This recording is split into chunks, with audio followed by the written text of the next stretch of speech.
Hello everybody, I'm Dakian. This is Monday the 8th of February 2016 and it's my weekly update about painting, and you probably can't see what you're looking at right now. Let me tilt it for you. This is a ghost.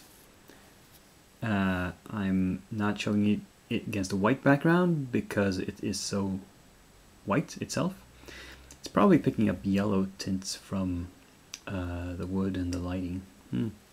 This is not a new model. It's a really old one that I rebased and added flocking to the base. I put it on a larger 25mm base instead of just the small metal base it was on previously, and I touched up the paint job a little bit. Not a lot, just deepened the shadows a little bit, brightened the highlights even more, just to bring up some more contrast. And it's you know, generally useful fantasy mini, some sort of wraith or ghost or whatever. Just thought I'd show you that to start off with.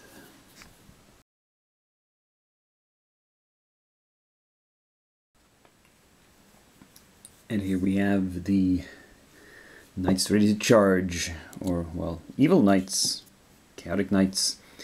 Very, very heavily armored cavalry with you know, the horses covered almost completely in chainmail barding. And yeah, they came out okay. They weren't that difficult to paint considering they're mostly metal all over. So that's almost all of it down. Let's see what we have left. And so we come to the final unit in the King of Chaos project, the Hexatrix Riders, again by Bob Charette. I've not gotten very far in the prep here. I've opened one pack and just to show you the models. These are called Hexatrix Riders because they have 6 legs on the horses, and which makes them rather long, but I have tested it and they will just barely fit on a 50mm long base, so that's okay. And they come in 3 parts: the horse, the rider, who has this little tab I have to clip off at the bottom, and one of these silly jousting lances, as I mentioned when talking about the previous cavalry units. These don't make any sense, but oh well, they look cool, I suppose. Now there's quite a lot of these. There is 3 in each pack, and actually not a full 3 the final pack I had didn't come in a blister. It was bought in a gaming store in a plastic baggie, and turns out when I opened it there was 3 horses but only 2 riders and 2 lances. So I'm going to be making a total of 11 of these guys.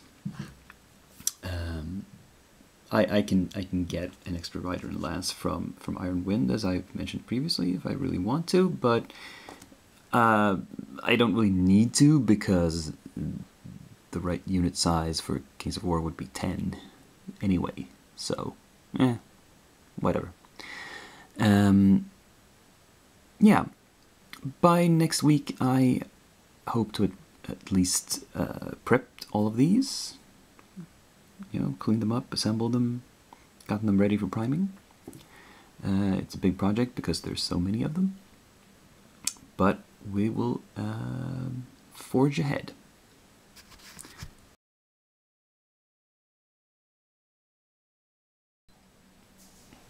Dags. Do you like dags?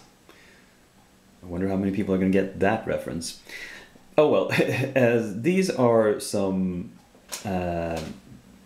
Foundry miniatures. I think they would call them war dogs or battle dogs or something on the website, but I think they look too skinny to be war dogs. They're not trained for war.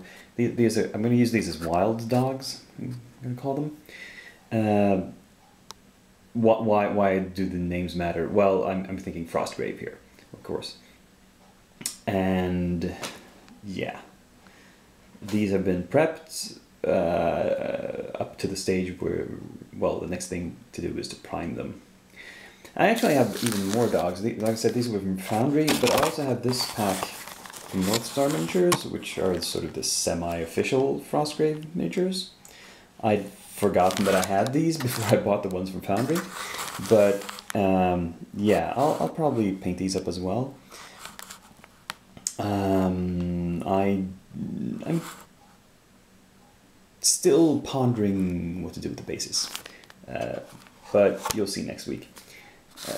But I mean, should I do generic dirt and grass bases or snow bases like for Frostgrave? Maybe a combination, some of each. Yeah. Anyway, these are on 30mm basis. I've come to the conclusion that I can't stick to strictly 25mm when we have four-legged creatures. And since Frostgrave is not that picky about base size anyway, I'll use what fits, simply put. And yeah, that's as far as I've gotten in these guys this week.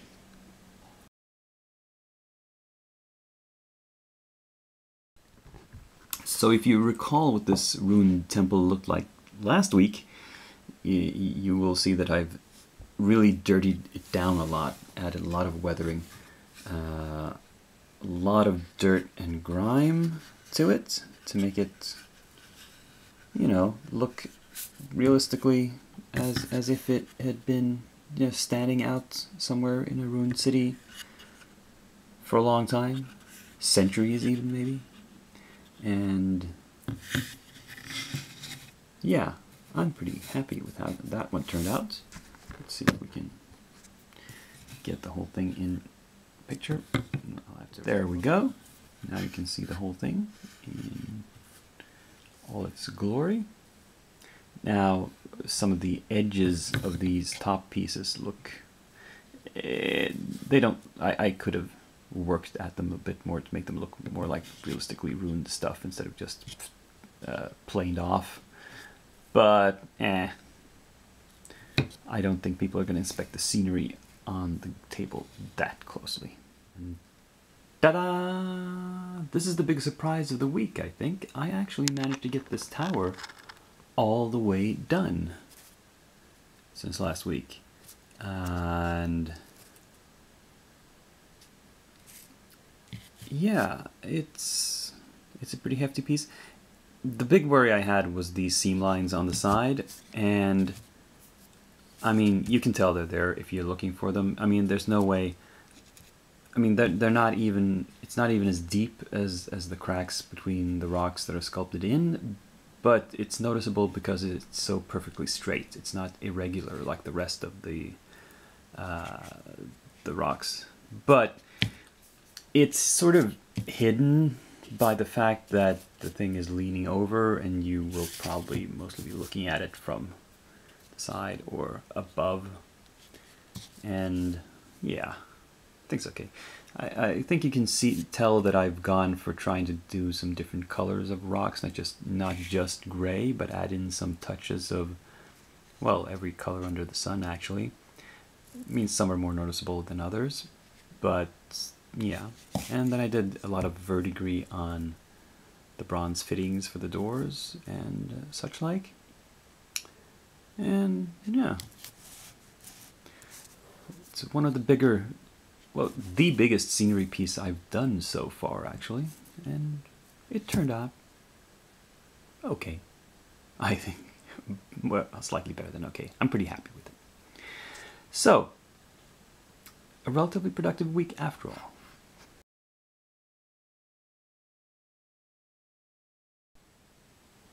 Well, at least I managed to avoid buying any new minis the past week. That's something at least. But you know me, I can't just keep my money in my pocket. I have to spend it on something. So I've, because I've actually finished painting up just about all the scenery I had, I bought some new scenery. I picked up this kit, the Garden of Moor, as you can see. And if you've been around in the hobby for a while, you know what this kit is. It is a graveyard set from Games Workshop that they have reissued now. It's a classical kit that has been out of production for a while, but has now come back.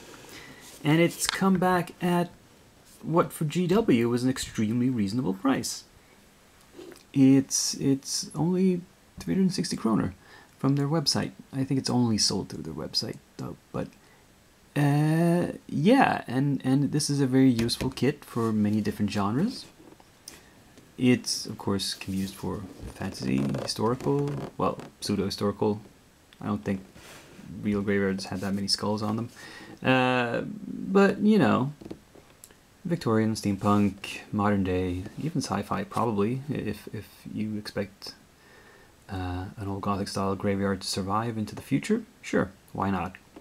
So, this will be my next scenery project. I'll try to at least assemble it by next week. We'll see. Anyway, thank you for listening to me ramble again. Have a wonderful week. I will see you next time. Dakian is signing off.